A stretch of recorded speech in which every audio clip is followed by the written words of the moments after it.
सभी भक्तजनों को मेरा जय सिया राम। आज हम श्री रामचरितमानस बालकांड के दोहे नंबर 28 को प्रभु कृपा से प्रारंभ कर रहे हैं।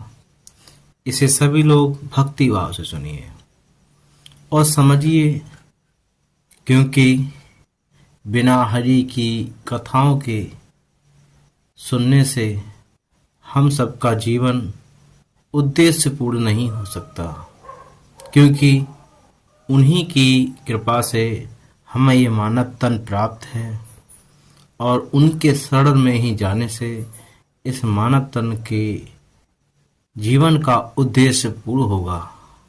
इसी के साथ हम और आप सब प्रभु की इस पावन कथा को सुने और समझें और अपने जीवन में धारण करें।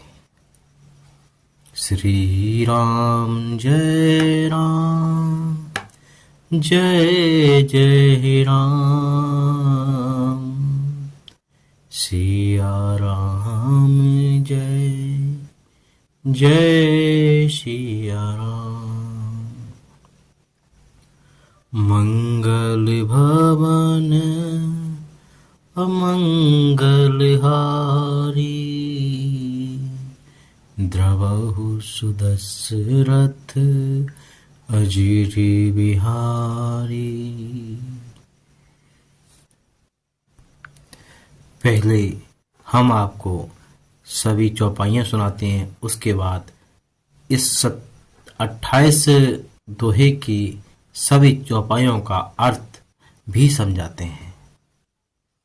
श्री राम जय राम, जय जय राम, सिया राम जय जय सिया राम।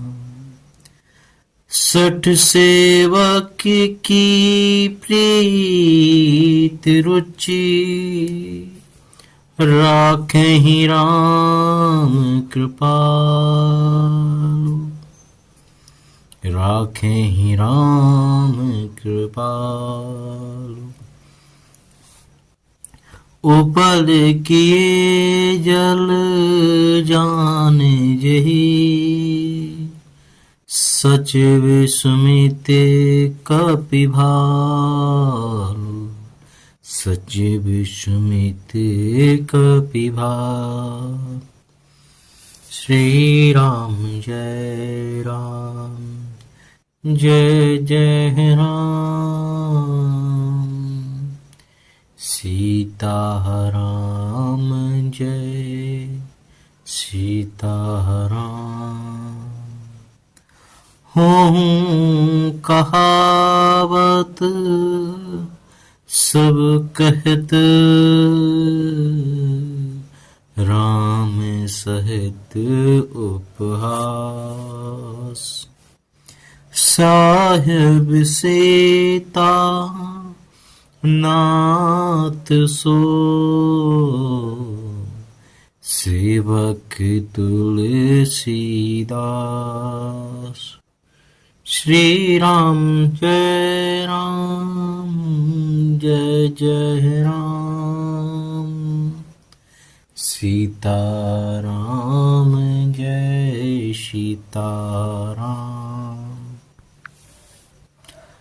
अति बड़ी मोरी ठिडाही खोरी, सुनी आघि नर कहूँ नाक सकोरी। समुझ सहम मोहि अप डर अपने, सो सुधि राम कीन नहीं सपने। श्री राम जय राम, जय जय राम, सिया राम जय जय सिया राम। सुनी अबिलोकी सुचति चख चाही,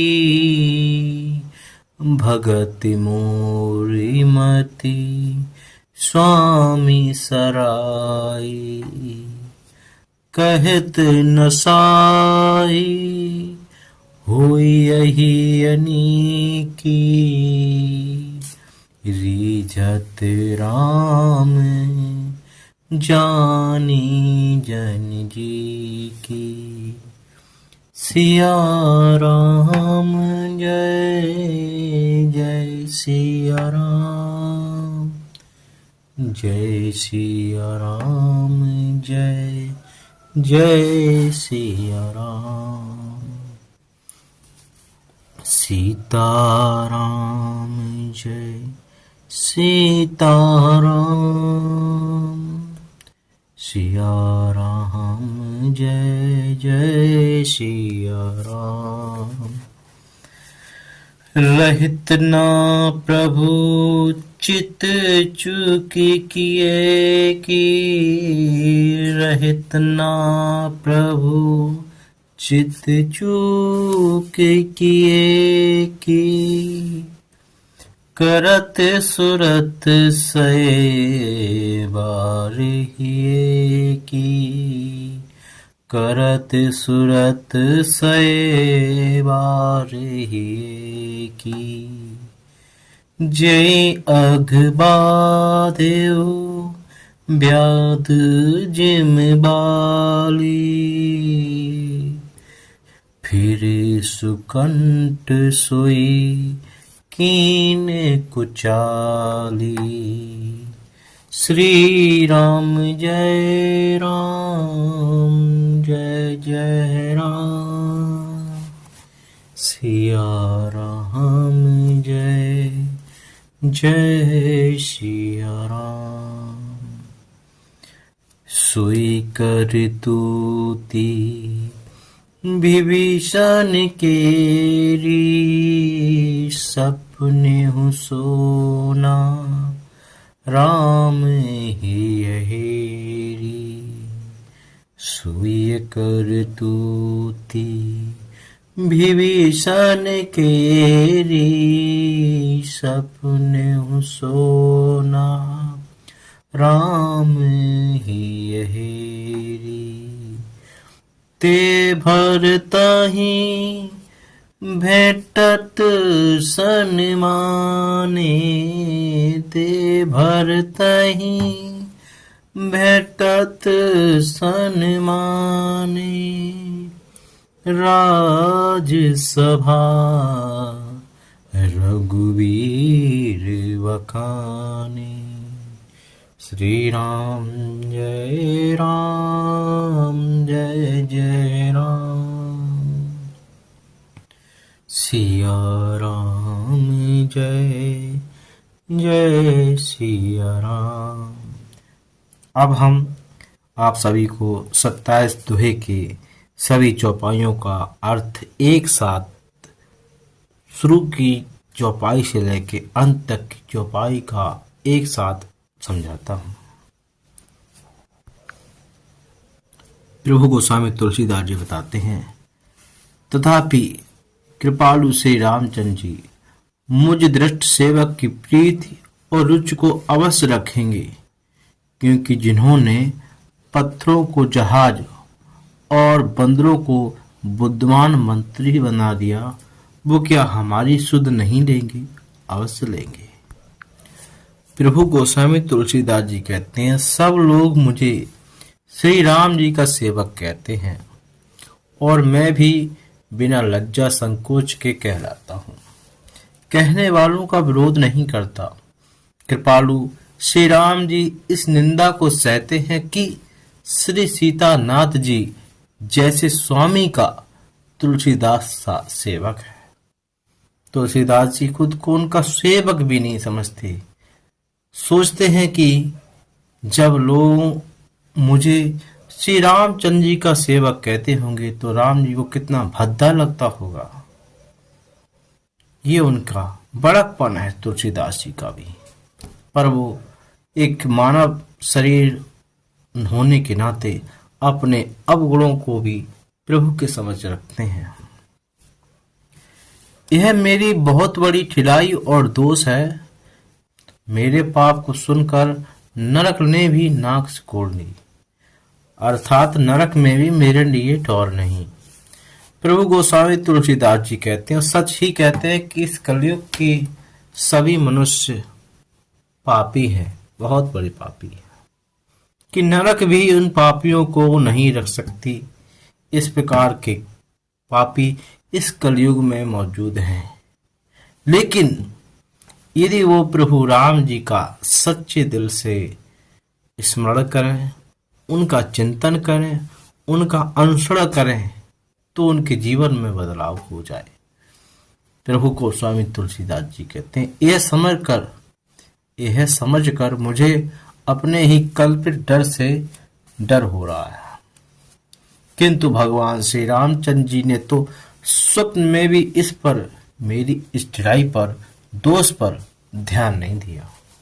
ये उनका बहुत बड़ा बड़प्पन है प्रभु का। वरम मेरे प्रभु श्री रामचंद्र जी ने तो इस बात को सुनकर, देखकर और अपने सुचित रूपी चस से निरीक्षण कर मेरी भक्ति और बुद्धि की उल्टी सराहना की है।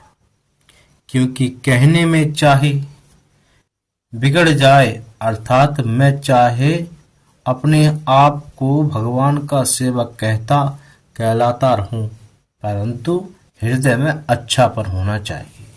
हृदय में तो अपने को उनका सेवक बनने के योग्य नहीं मानकर पापी और दीन ही मानता हूँ। यही अच्छा मन है। मैं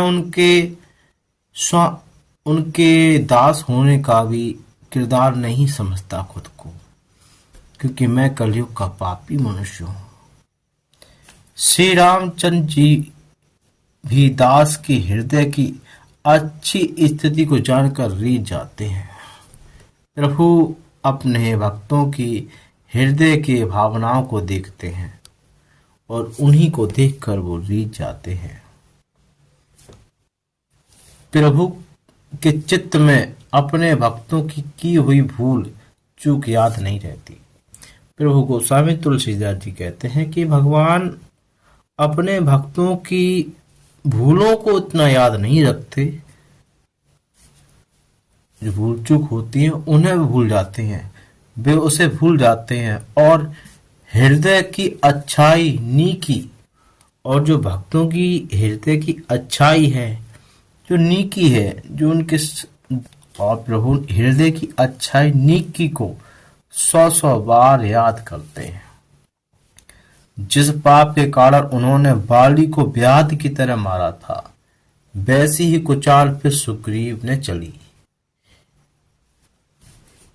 वही करनी विभीषण की थी, परंतु श्री रामचंद्र जी ने स्वप्न में भी उसका मन में विचार नहीं किया। अर्थात जो बाली और सुग्रीव की कहानी थी, वही कहानी आगे जाकर विभीषण और रावण के प्रवास थी। परंतु बाली और रावण, यह इनका एक पक्ष बनता अलग प्रकार का, और सुग्रीव और विभीषण का अलग पक्ष बनता है। ये दोनों धर्म के पक्ष से बात करते हैं, और यह प्रभु के परम मित्र हैं। प्रभु के मित्र का मतलब है कि धर्म के मित्र हैं। यह बहुत बड़ी अवधारणा है। यहाँ बताते हैं कि मन में विचार नहीं किया, उल्टे भरत जी से मिलते समय श्री रघुनाथ जी ने उनका सम्मान और राजसभा में उनके गुणों का बखान किया। जब भरत जी से मिलते समय राजसभा में श्री रघुनाथ जी ने विभीषण के गुणों का बखान किया, यह प्रभु रामचंद्र जी की अपार कृपा है। प्रभु राम के मित्र होना या प्रभु के शिष्यों में अनुराग होना, यह आपकी अच्छाई और धर्म के प्रति समर्पण है। बस प्रभु इसी को देखकर रीझ जाते हैं। यही हम सब में होना चाहिए। इसी के साथ आज प्रभु के पाठ को हमने सभी भक्तजनों को सुनाया। अब हम अगले अध्याय मिलते हैं। तब तक के लिए जय सिया राम।